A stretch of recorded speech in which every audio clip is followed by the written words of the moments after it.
Turning now to politics, former Congressman Tom Delay can consider himself off the hook after being cleared of criminal charges this week. The Sugar Land Republican was convicted on 2 counts of political money laundering back in 2010. The Third Circuit Court of Criminal Appeals tossed out both and a 3-year prison sentence after deciding that the evidence was, quote, legally insufficient, meaning they didn't have a case. Delay and his lawyers contend the one-time majority leader was the target of a political vendetta by Democratic prosecutors in Travis County. The DA there plans to appeal the decision.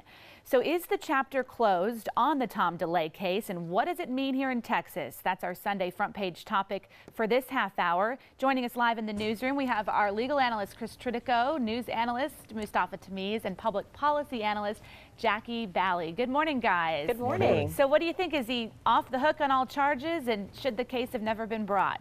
Well, we'll answer the second question in a minute, but let me talk legally first about what happened last week.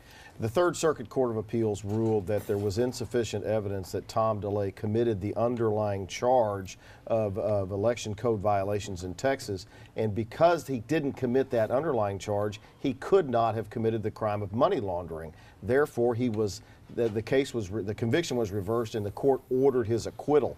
The Travis County DA has said that she will appeal this to the Texas Court of Criminal Appeals.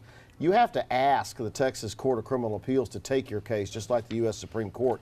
They don't have to take it if they choose not to, and in this case, they will not take this up. In other words, this case is over. Tom Delay is acquitted of all the charges. So the next is what happens, Jackie Bally? Where's Tom Delay go from here? Well, hopefully he'll continue to be involved with conservative causes, continue to help Republicans in the state, continue to help Republicans nationally. He's not going to run for office again, though. He said he hasn't, but he's still going to be behind the scenes and helping with our conservative causes.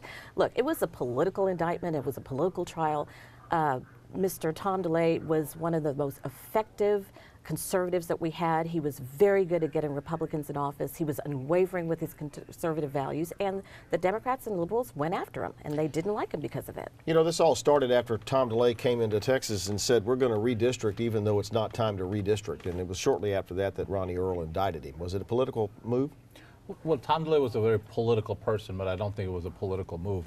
I mean, he was funneling corporate money into, state races, and his whole entire purpose, and he was very open with it, was to push Democrats out. And so Tom Delay's type of politics that win at all costs, he paid the cost for it because he got caught.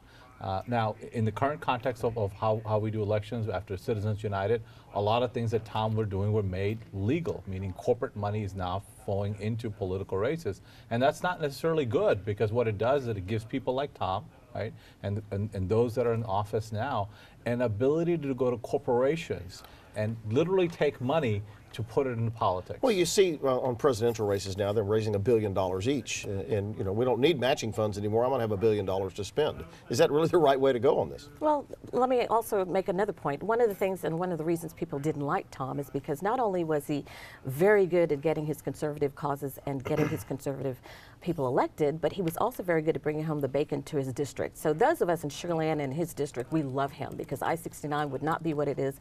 U of H, the funding he brought to U of H.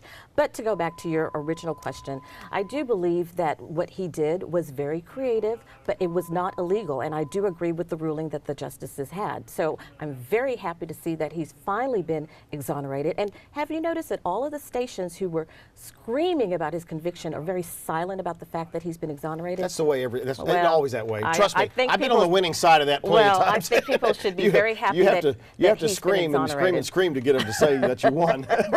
Let me run to Sally here. She's monitoring the Facebook and Twitter accounts. Yeah, we posted this morning, and so these are viewers who are up early with us right now, and here's what Cindy has to say. She says, I think he, meaning the Travis County DA, should give up his political witch hunt once and for all. And then Betty says, fight on. Would they have done the same to any old average Joe? The court system needs to fight the action, not the title. What do you think about that? And I'm glad they said that, because I want to talk about Ronnie Earl for a minute. He's not in office anymore. Of course, he may have passed away. I don't remember. But he prosecuted Jim Maddox, who was a Democrat. He prosecuted himself for election code violations. Right. I don't know that you can say just because he prosecuted Tom DeLay that this was a political thing on Ronnie Earl's part. Absolutely not. I mean, and there are a number of other cases like that. This was one of the most high-profile cases they prosecuted. And Kay Bailey. Because Kay Bailey, but with Tom DeLay, he was a national figure. And Jackie said that he was effective. He was effective. What he was effective at was moving money. Right, which is what he was indicted for, because he would take money from corporations and others and put it into political campaigns. He would do everything he can to bring money back to his district, which is, again, admirable if you live there, but imagine if you live in a district where you don't have a high-profile person like Tom DeLay. He would take money from you and put it into his district. So those are not admirable qualities. I mean, those are good political qualities, but is that the kind of leadership we want? Is that the kind of elected officials we want to put in office? Again, he was a very effective leader. He was very good money to for my district. We're going to have to leave it right there. Yeah, it's all about Jackie. It's all about We're going to have to leave it right there, Sally, and we'll be back in a little bit. All right, we enjoyed that discussion today. Thanks, guys, so much. We'll see you in our next half hour for another important topic. You bet.